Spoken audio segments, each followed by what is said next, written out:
We have example problem number 71 on page 139 in the text. This is from chapter 7 regarding energy.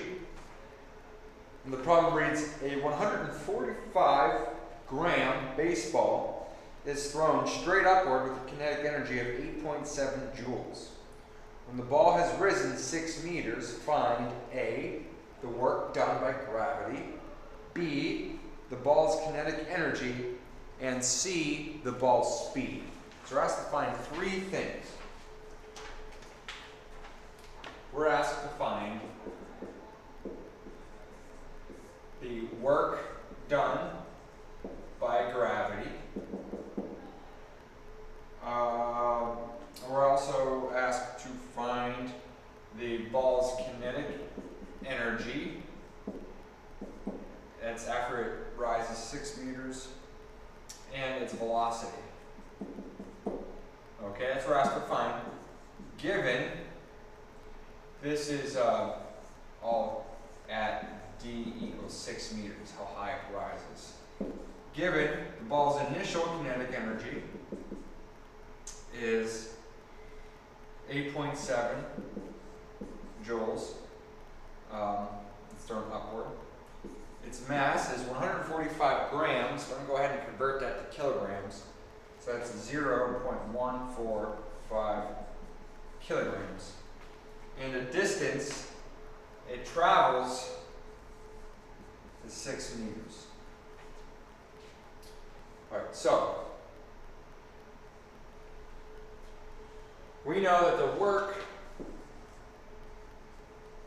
done by gravity is equal to the force due to gravity, which is the baseball's weight, multiplied by the distance through which that force is applied.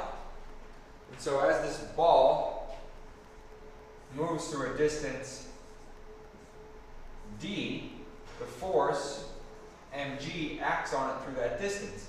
And notice that its displacement is upward, but the force through gravity is downward, so gravity does negative work on the baseball because the force due to gravity and the displacement of the baseball are in opposite directions.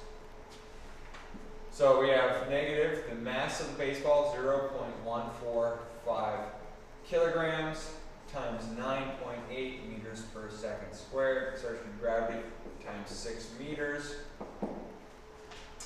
This gives us negative 8.526 joules. So that's how much work gravity does on the ball. Now we know that work done on the ball is going to equal this change in potential kinetic energy in this case. So this is the work done is the work due to gravity, and that's equal to KE final minus KE initial. All right, and so we were asked to find the final kinetic energy.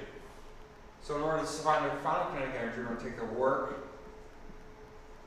done by gravity, and we're going to add to it the initial kinetic energy, and that's going to give us the final kinetic energy.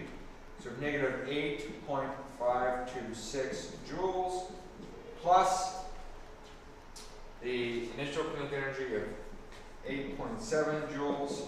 That gives us a final kinetic energy of 0.174 joules. So that's the kinetic energy after the ball has gone through a displacement of 6 meters up.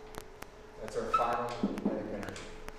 And finally, we're asked to find the velocity at the height of 6 meters.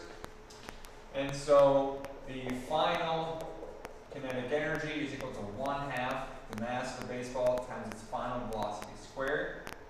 Solving for final velocity, we multiply by 2, divide by the mass, and then take the square root. It's our final velocity.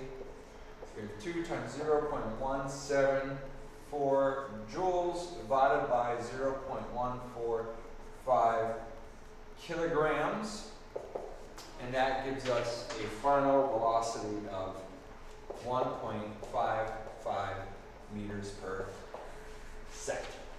Okay?